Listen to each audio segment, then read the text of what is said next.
Welcome to Stoke-on-Trent, Newcastle-under-Lyme, Fenton, Longton, Tunstall, Burslem and Hanley. 6 towns and 1 neighbour that make up this fascinating area that is also the home to Europe's first disco, Britain's biggest teapot, Gertie Gitana? No?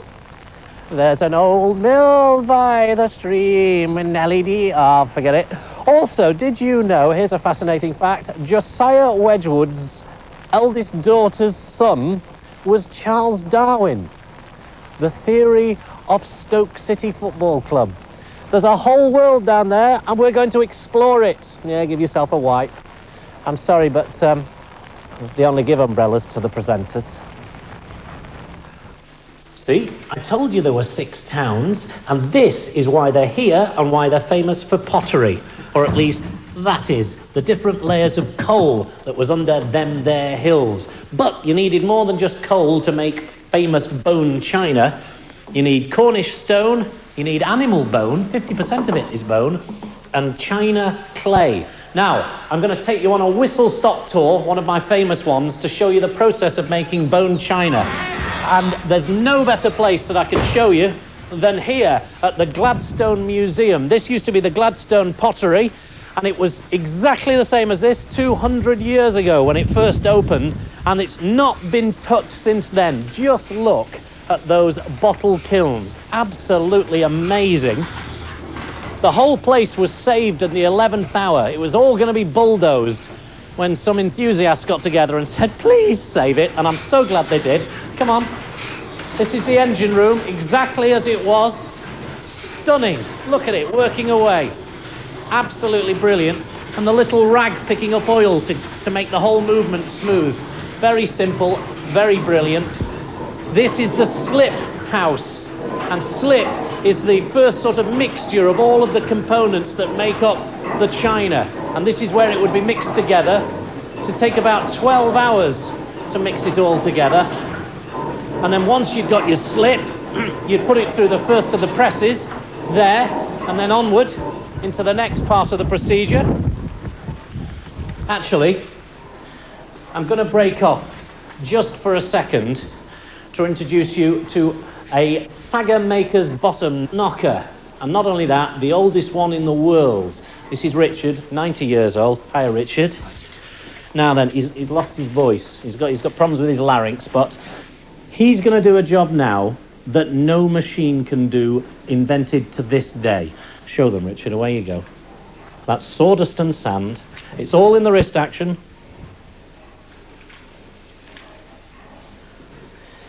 He has put a perfect level over what would be the bottom of the sagger.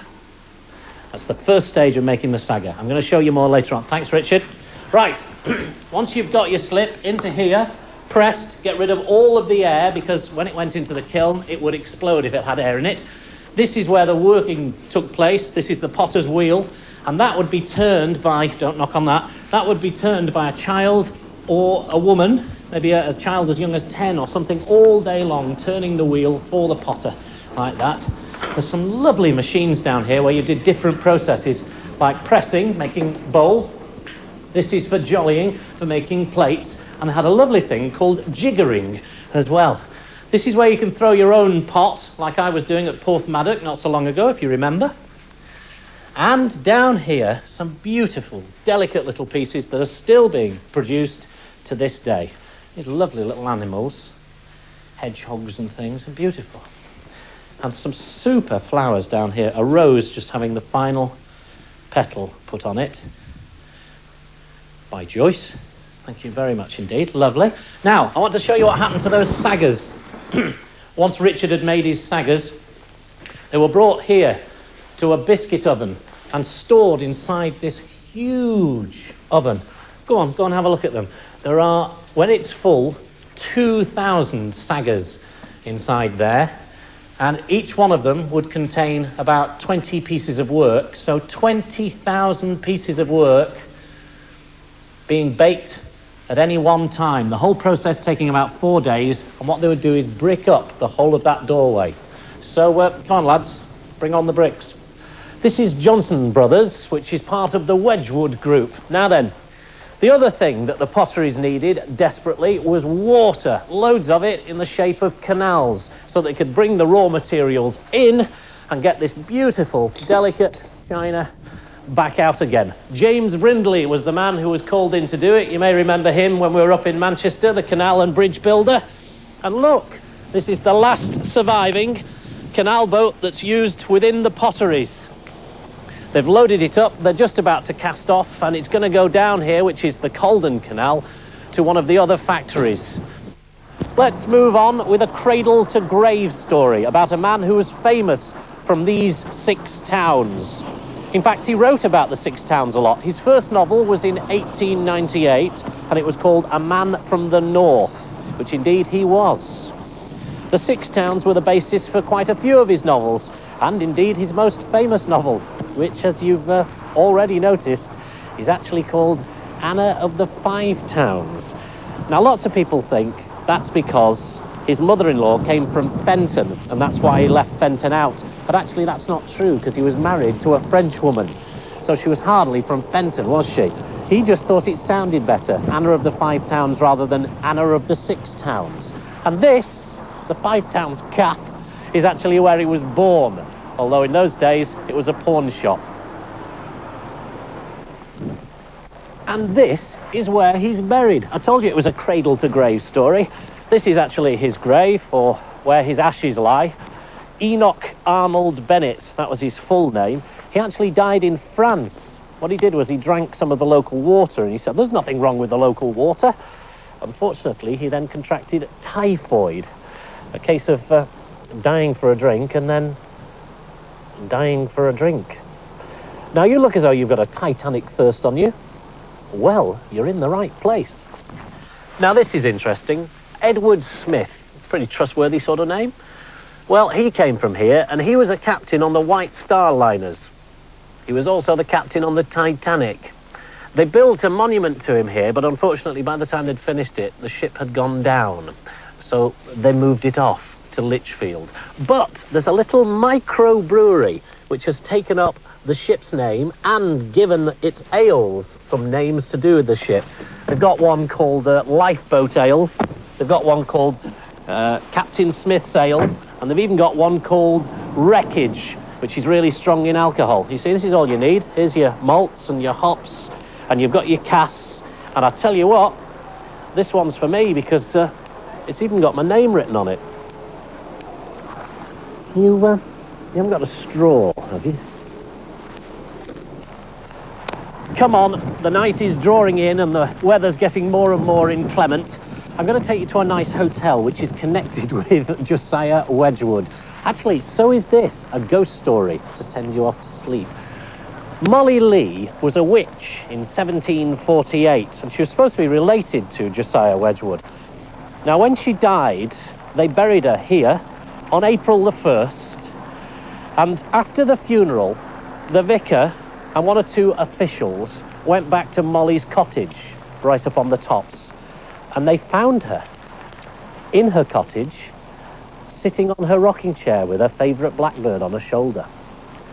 It's true. Now, they came back at midnight because they decided that Molly ought to be buried in a different way to everyone else in the churchyard. Not east to west, but north to south. That's why this grave is the only grave that points that way in the whole of St. John's Churchyard in Burslem, or Boslem, as the locals call it. They also buried her blackbird with her, and her mother, who outlived her, was buried on top of her to keep her down.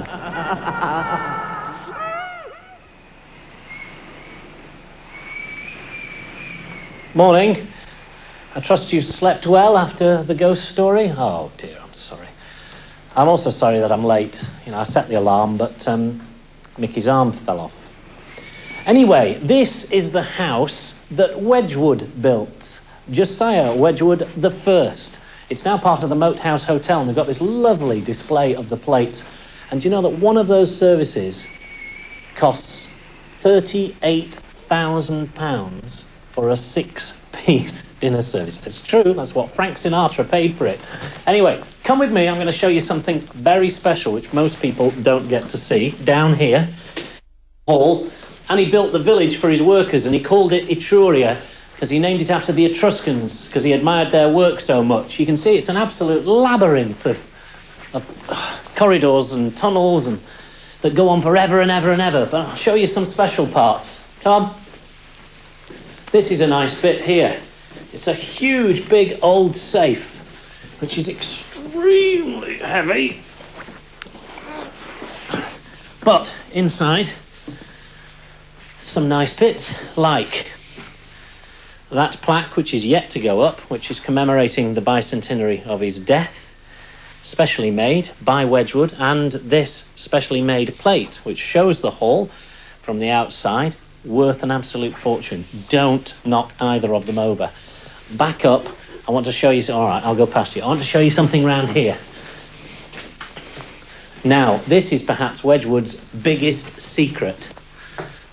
He built this, or at least this is part of it, a tunnel which went under the canal and up into the village and the factory. And the idea was he should be able to sneak along and find out whether his workers were doing their job properly. It's true. Unfortunately, Josiah had a wooden leg. So as he went down this tunnel, he used to drag his leg, and it used to make a noise, and it gave him away. And he never once managed to catch his staff out. So that's what it looks down here, but this, Etruria Hall, not bad for a lad who left school at 12 and had this company up and running by the time he was 30. Yes, good morning, British weather, lovely. Do you also know that Josiah Wedgwood was a strong opponent of slavery, and he had some little medallions made that said, "Am I not a man and a brother?" And he had some shipped to Benjamin Franklin. Yes, I need something to help me find my way around this town. This is no good. Look, 6 and 6. Where did you get that from? Probably hasn't even got the M6 on it. This is no good. I've got to go out there and find a statue to one of Staffordshire's other favourite sons. I've found it. Come on, you'll have to climb over this lorry which is delivering. It's a tribute to one of the greatest footballers in the world, Sir Stanley Matthews, born in Hanley on the 1st of Feb 1915, the first footballer ever to be knighted. Of course, he made his name really with Blackpool Football Club, but he did return to Stoke City in 1961, and he took them to newfound success as champions of the second division. And do you know, he was still playing pro football when he was 51 years old. Amazing. And you see the football up there, have a look up. That was once stolen, and the people who stole it felt so guilty that it's just delivering some more, that they took it and left it in a phone box with a message saying, "We're very sorry." And from a man who's won the hearts of many an audience to this, alas, poor Yorick, I knew him, Horatio. The New Victoria Theatre in Newcastle-under-Lyme. And here, with the Victoria Theatre Company, was the home for Britain's first ever professional theatre in the round. And do you know that that was as late as 1962? But you see, I don't think that's right, because I go and watch Manchester United in the round, and that's a theatre with passion, with flair, with... Oh, all right, yeah. But I'll tell you what, today's football could do with meeting the man in here.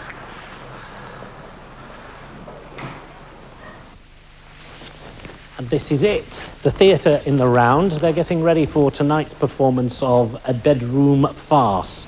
And come round here.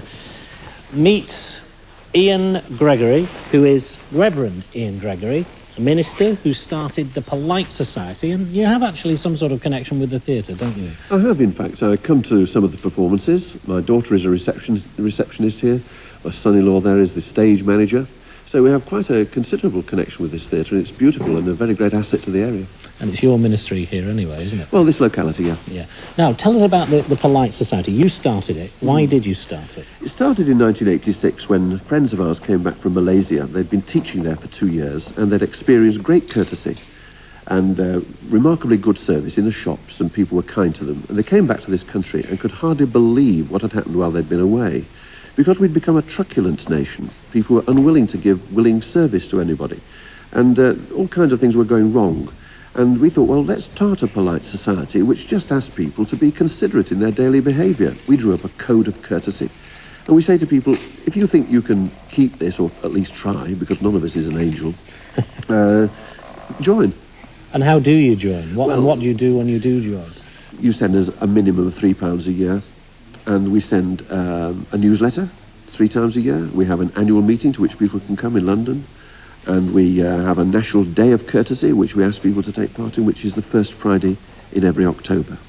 Super. And is it beginning to have an effect, do you think? I think so. It's always hard to quantify things like this because we're only an organisation of, say, 1,500 people. But people are now talking about the way things are on football terraces and the way things are on the roads, and they're beginning to say, perhaps the answer isn't more legislation. Perhaps the answer is for people to take more responsibility for their own behaviour and the way we respond to the aggression of other people in the shops and everywhere we meet them. Absolutely. So, perhaps it is having an effect. I don't know. I hope so. Good luck with it. Good luck with it. Well, I think we better move, because I know we're not too far away from them coming out tonight and the audience coming in over the moment. Ian, thank you very much indeed. Cheers.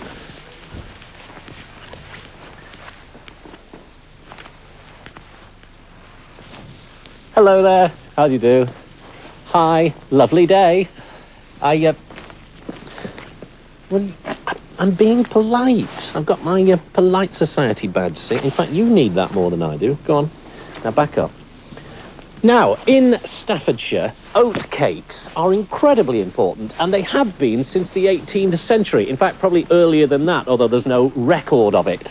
They're usually rolled up with all sorts of savouries inside them. They're made by teams usually of 2. This time it's Andy and Wendy, his wife. There are 24 little companies making them in Staffordshire. This is one of them. I'm told that the recipe is always a secret. Come on in. Now, you're going to start steaming up in a second, so get ready to wipe yourself. Here they are, going onto the griddle. Look, coming out automatically out of the machine. Brilliant. What a clever little device. And Andy, what sort of things do people put inside them? They roll them up, do they? Yeah, they put bacon, cheese, onion, sausage, or anything really. Anything if you want to like it, doesn't matter what you put in. So it's mainly savouries and not sweet stuff? You can have jam in, yeah. People put jam in and tuna. Obviously that's going to be cold.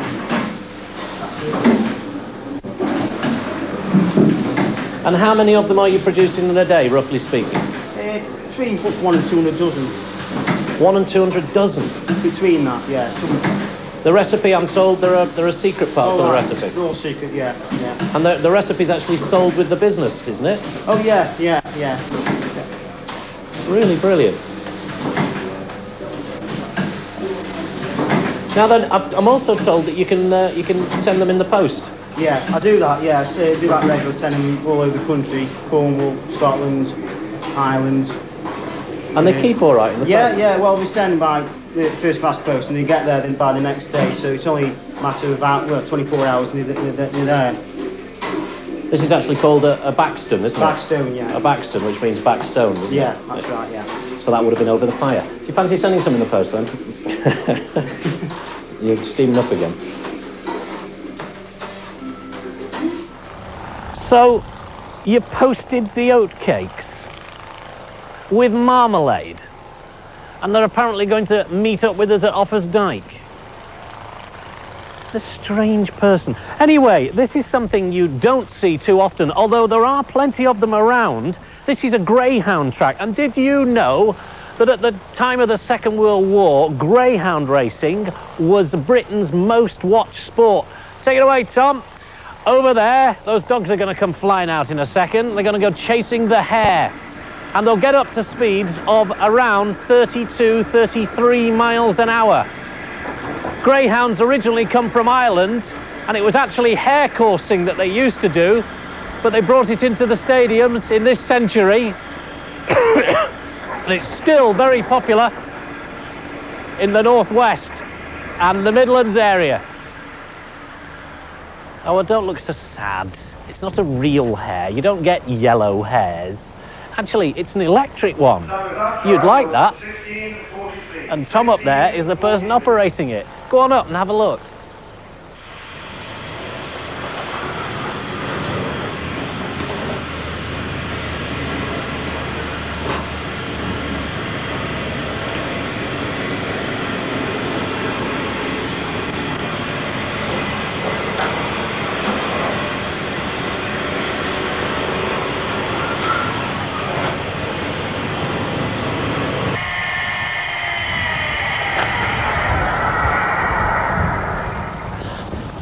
They are. Fetch. You see, that is a proper working man's sport. It's a sort of poor man's horse racing, because it's cheaper to keep a greyhound than it is a dirty, great big thoroughbred. Now, to the other end of the scale, the most expensive pottery in the world. These are the prestige rooms within Minton, which is part of Royal Dalton. And not many people get in this room. And believe me, not many people as clumsy as you get in these rooms. So be extra careful. Backwards, over here, I want to show you how it works. If I show you these two little saucers, a copper plate puts the pattern onto the saucer, and then a paste is put on top of that, and then this gold paint is painted on top of the paste, and when that's fired, that'll all come out gold. I'll show you some more up here. Watch the plates. The great thing about this place is that they've kept everything since day one, 200 years ago. They've kept all of the patterns, all of the books, all of the plates. This book, 1887, this old book, and it's got all the beautiful old patterns in it. You see that? They're all kept and logged, given a name and a number. And then this is an old plate, KG, King George Coffee. This is a plate for a coffee cup. I don't know whether you can see the pattern on it. And what you do is you put this tissue on and then rub it, and the pattern comes through, and then you put that pattern onto a cup, and here is a King George coffee cup with that pattern on, beautifully painted up with the gold and everything. John's doing some at the moment. He's pasting up just round here, and he's building up a layer of paste on a tiny little coffee cup, and then the gold will be put on top of that. Steady, steady hands. Right, come with me. I want to show you something else. These are wonderful. There's only 20 of them commissioned. Sold all over the world, particularly in Japan.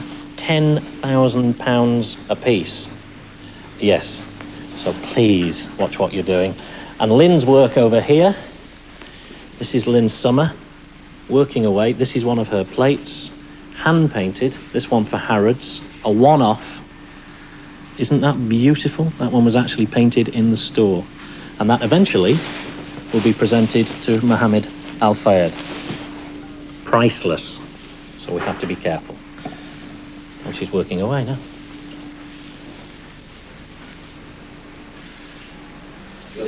Now, you know, I was telling you upstairs that they keep all of the patterns. They also keep examples of all of the pots. Come and have a look at this.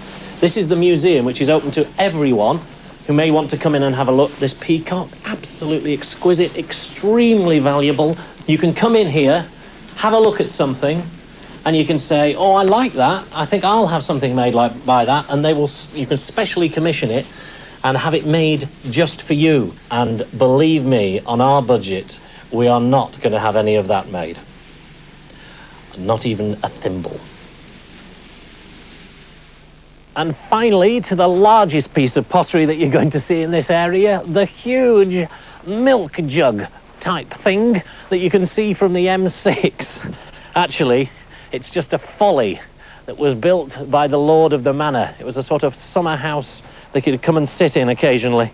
Although this particular hill does have historical importance, because the Ranters used to meet here, and they were the primitive Methodists.